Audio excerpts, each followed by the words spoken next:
An balima o bisimila Maliactu ka don kibaru kɛnɛ kan.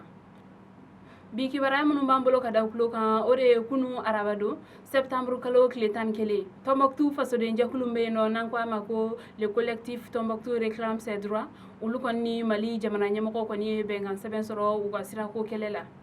Ministri caman kɔni sera nin kɛnɛ kan kɛrɛnkɛrɛnnenya la ministri mun kɔni ka baara ɲɛsilen don sira dilanw ma ale ni ministri mun kɔni ka baara fɛnɛ ɲɛsilen don sigikafɔ kɔni fɛnɛ ma olu ni ministri wɛrɛw fɛnɛ nunu kɔni ni fasoden jɛkulu nunu kɔni sigila ka kuma walasa cogoya min na ni olu kɔni kun kɛlen bɛ ka u ka sirako kɛlɛ daminɛ ni ka Tombouctou kɔni yɔrɔ caman kɔni sira tigɛ walasa cogoya min na o gɛlɛya nunu kɔni bɛ se ka wuli ka bɔ yen cogoya min na o kɔni ko sababuya la o gɛlɛya nunu kɔni banni kama ni fan fila bɛɛ kɔni mɔgɔ ye u tɛgɛ bila sɛbɛn dɔ la o sɛbɛn kɔnɔna la le collectif Tombouctou réclame ses droits olu kɔni y'a yira k'a fɔ ko olu kɔni kun kɛlen bɛ ka sira minnu tigɛ ko olu kɔni bɛ o sira ninnu labila sisan ale ni fɛnɛ kulu kɔni bɛna fara mɔgɔ kan mɔgɔ minnu kɔni fɛnɛ bɛ dugudenw kɔni hakilisigi kumaw fɔ u ɲɛna fɛnɛ lakana a fan fɛ jamana ɲɛmɔgɔ olu kɔni fɛnɛ ye layidu d'u ma k'a fɔ ko novembre kalo tile 25 ko u ka baara kɔni bɛ daminɛ sɔnni o cɛ walima o yɛrɛ la ale kɔni ye fasoden jɛkulu ye mun kɔni kun wililen don ka Tombouctou sirako kɛlɛw kɔni kɛ o ko sababuya la ni u kɔni ye Tombouctou kɔni sira caman tigɛ ka se aéroport sira ninnu kɔni fɛnɛ ma ko u kɔni bɛna waleyaw kɔni fɛnɛ kɛ walasa Tombouctou ka olu kɔni fɛnɛ bɛɛ bɛ se ka lakana cogoya min na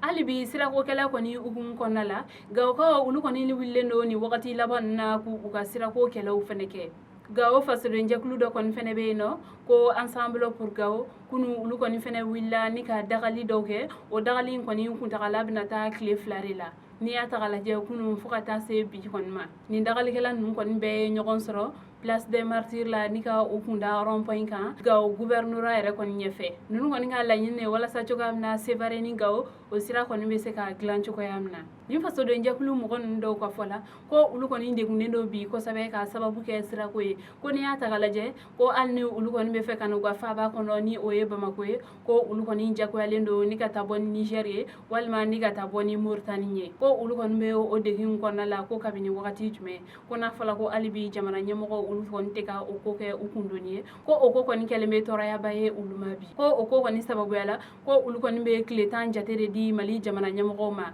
ko sɔni o tile 10 kɔni cɛ ko premier ministre kɔni ka se olu ma olu ni o ka kuma walasa cogoya min na u ka sira baaraw kɔni bɛ se ka daminɛ teliya la o hukumu kɔnɔna la ministre jɛkulu minnu kɔni sera Tombouctou kunu ko a yiralen don fɛnɛ ko olu kɔni fɛnɛ kan ka se Gawo bi ni mun bɔra o ɲɔgɔn ye kɔnɔ an n'o da aw tulo kan donna nataw la kibara wɛrɛ min b'an bolo ka da tulo kan o de ye sibiri tɛmɛlen Septembre kalo tile 7 an ka ministre mun kɔni ka baara ɲɛsilen don sigiyɔrɔkow ma o kɔni taara kangaba ni ka taa logement sociaux 50 kɔni di yenkaw ma ko ni logement sociaux ninnu kɔni dilen filɛ nin dugulamɔgɔ ninnu ma a sɔngɔ kɔni kan ka bɛn $8 millions ma san 25 kɔni kɔnɔ o ko kɔni sababuya la walasa cogoya min na a sarali kɔni bɛ se ka nɔgɔya ko ni mɔgɔ ninnu kɔni kan ka 6,600 ale ni 400 buruburu de di kalo o kalo ministri ale kɔni ni a nɔfɛmɔgɔw kɔni y'a ɲini kangabakaw fɛ ko u kɔni k'u jija u ka se ka ni wari ninnu kɔni sara a ɲɛma ko wa fɛnɛ ko ni yɔrɔ minnu kɔni dilen filɛ u ma ko u k'u jija u sanuya ko kɔni fɛnɛ la kunnafoni kuncɛ la kibara wɛrɛ b'an bolo ka da kulo kan o de ye Septembre kalo tile 9 tɛnɛn don o sufɛ ka dugu jɛ a tile 10 kɔni na ko walejugu tabaga dɔw kɔni ye bingalikɛ wale ta ka ɲɛsin taxitigi dɔ ma Bajankara ale ni buru mobilinitigi dɔ kɔni fɛnɛ ko ni bingalikɛ wale kɔni kɛla Simi Kanda ale ni Paru kɔni ɲɔgɔn cɛla la ni bingalikɛ wale kɔni kɛla sufɛri dugu jɛlen de sa dugudenw kɔni taara sɔrɔ ko mɔgɔ 6 kɔni su bɛ ni yɔrɔ kofɔlen na ko wa fɛnɛ taxi ale ni buru mobili fɛnɛ ko olu kɔni fɛnɛ bɛɛ jeninen don fo ka ban nka an bɛ wagati min na i ko sisan a ma se ka dɔn fɔlɔ kɔni mɔgɔ minnu kɔni ye ni bingalikɛ wale kɛ an balimaw ni kibaruya ne tun b'an bolo ka da kulo kan an ce a ka kulomajɔ la